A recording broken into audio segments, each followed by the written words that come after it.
Hey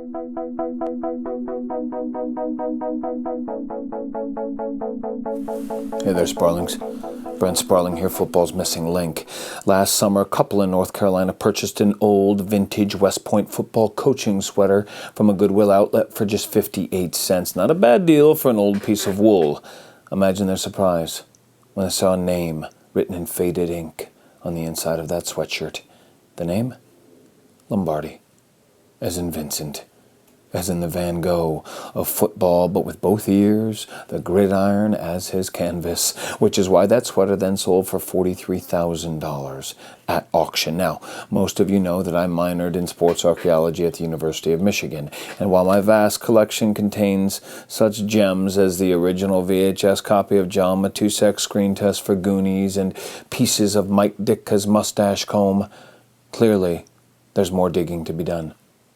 Which is why myself and my huge staff here at Sparling Sports Lab spent the last 127 hours straight coming up with an algorithm that scours the World Wide Web for sports memorabilia, returning only the most valuable and worthwhile leads. Well, after just 43 seconds, the Jaworski 3000 spoke loud and clear, and after a fiercely competitive online auction, I am proud to announce that Sparling Sports Labs is the proud owner of the contents of a residential garage in West Virginia. Not just any residential garage, but the residential garage of the grandmother of Coach Nick Saban, winner of 3.5 national college football championships and a native of the great Mountain State. And now joining us via Skype, the proxy in this sale, Mr. J.D.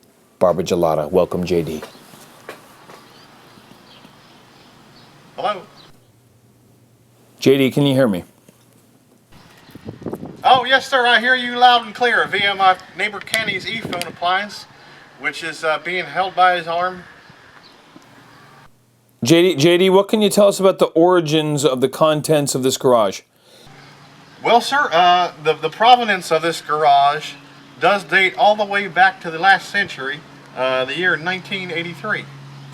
And this is the grandmother on Coach Saban's mother or father's side? It would be his uncle's side, sir. No, I mean, is this his paternal or maternal grandmother? I believe they called avuncular grandmother, sir. I don't understand, JD. Sorry. Well, you see, here in the Mountain State, we look after one another.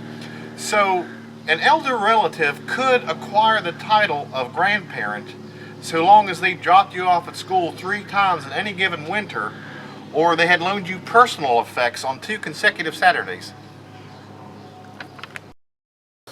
So which grandmother of Nick Saban's owned this garage? That would be his 6th grandmother, sir, which is pretty up there. Okay, do any of the items in this garage have any connection with Nick Saban, JD? Well, I would certainly think so, sir. His 6th Meemaw and my mother's boyfriend were neighbors, and he did come out to help out during the flood of '85, and he spent about 4 days here. Let's see what's in the garage, JD. All right.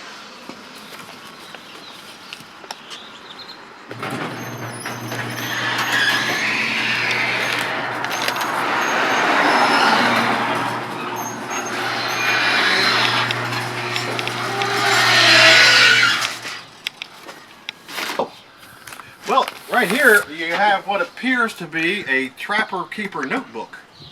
Now, Nick could have kept his early plays and his scouting reports on the other teams he would be playing in here. So you were saying that Nick Saban's early plays are held in this notebook? That's amazing. Actually, this would appear to be all the winning answers to the Wheel of Fortune puzzles from May of '83 to June of '94. So that would make sense because Wheel of Fortune was his Meemaw's favorite program. So that isn't Nick Saban's notebook? Well, not this one, sir, but I would imagine he has one just like it. He would be able to keep all of his awesome knowledge in there and keep it safe, what with the Velcro enclosure. What else can you find, JD? Well, oh, here you've got a Swatch watch. It says Schwartz on the back. So you got a Swatch watch. And they was popular with the breakdancers of that era, which was itself popular during that time. So it's quite possible that Nick Saban wore this while breakdancing. Did you ever see Coach Saban breakdancing? Well, it's hard to say, sir. The breakdancers of the time, they would wear a lot of neon colors. So it did cause a strobing effect to the eye when they was doing their windmills and whatnot. Okay, in 1985, Nick Saban would have been in his mid-30s, JD. Well, you're never too old to learn. So. JD, I have to ask, did you actually ever meet Nick Saban? Oh, most definitely, sir.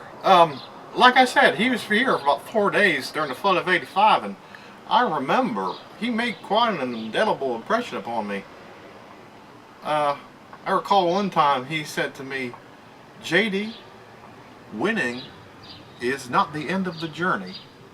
It's just a guidepost along the way." I was like, oh, man, it's like, that's pretty good. And then I recall one time he said, "Run down and get me a Slurpee." So I did that. What else you got, JD? Oh, well, you got some old newspapers here. This one here says, "Man walks on moon." He probably looked at that and got inspired by that, He probably said, "I don't want to do that. I don't want to walk on some old moon. I want to be a football coach." So he went and did that. JD Barbagelata. Now, was you going to come pick this up with a flatbed or something?